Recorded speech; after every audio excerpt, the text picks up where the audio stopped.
Hi, welcome back to my channel. This next video is about basically something that I've learned about recently, which basically is to do with if you grew up in a household that is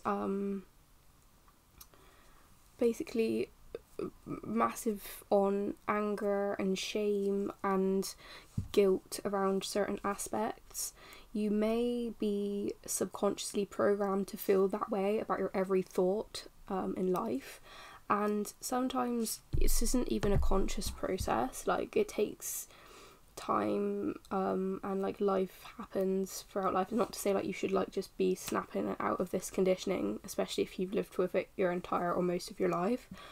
But the fact is, people, and I specifically have also felt this way, where you might realise that you'll have, or even if you don't realise this, you might be having unconscious thoughts of like these like negative thoughts which would affect you on a subconscious level, but you don't even realise you're doing it.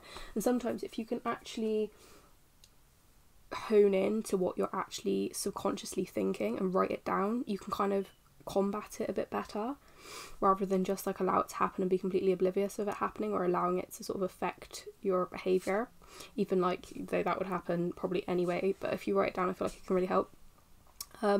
Along with this, which I'll go into an example of this in like 1 second, but I also think like writing letters to like people in your life, even if it seems like it's a bit out of order, like the way that you're saying stuff, and maybe you can see something from their perspective, but sometimes just getting a bit of rage out if they've done something that's offended you and you haven't like concluded that in your own mind, it can also be really helpful. And I've done that a little bit recently, because like sometimes you either don't pay accountability for the sensitivities you have, and they've done something to sort of like do something to you which you haven't accounted for your sensitivity, and you just need to get a bit of anger out towards how you've been affected towards that. And sometimes like it can just be a venting way. I'm not saying like ring someone up and be like, you're blah blah blah, blah, you did this to me, blah blah blah. It's a good communication styles or something to like work on consciously.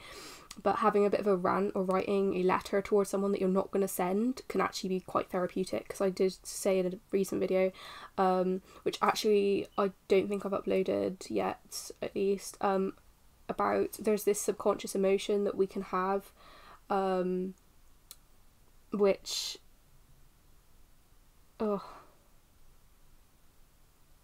don't worry about that bit. So yeah, basically going on to this like unconscious thought processes that we can have. So like you can have like, and this might be kind of embarrassing to say, but I like wrote down all of the ones I could kind of think of, or like not think of, but like I felt like my mind ruminating, if you like, because a lot of these, like, they're not even true. Like these are just like things that you think, but you'd never say this to anyone else. But the reason you've got it in your own head is pretty messed up, which is why it's good to sort of like write it down and be like, oh, like that's a bit weird, like why am I doing that? And it could come down from anything to it can just be how you've been conditioned, or it can come from a coping strategy of something that made sense at that time, or just something that you just allowed yourself to be in this subconscious mind frame. And it's not always a conscious thing, so it's like important to just not be angry at yourself, or just like forgive yourself for it. But anyway, so you could have like and I'm not saying I would consciously say this to myself, but it's like a subconscious rumination of things, you know what I mean? So you could be like, you know, you're lazy, or like you don't deserve certain things, or you can't change, there's no point trying to change. It can be like really subtle things, so that can be like a really like aggressive, it shouldn't be aggressive, like you can talk about it like from a sense of like your internal voice, right?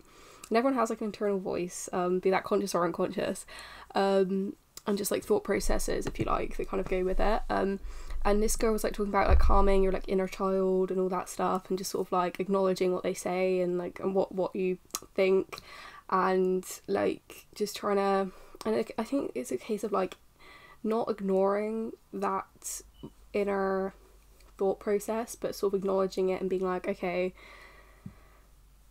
calm down, it's okay to feel this way, like everyone feels that way to an extent at some point, you know what I mean? And it can be subtle things like even if it's like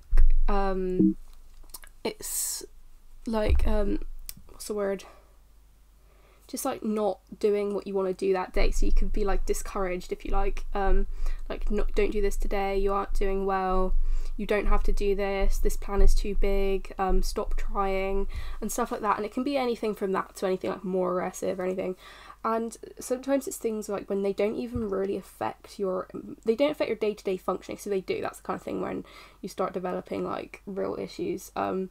But like these are things that just they're quiet enough to like not interfere with your everyday life, but it still would be nice to acknowledge those feelings and try and build patterns of thinking that kind of can not resolve them, but just being aware that they're going to be there, but just learn to cope with them a bit better.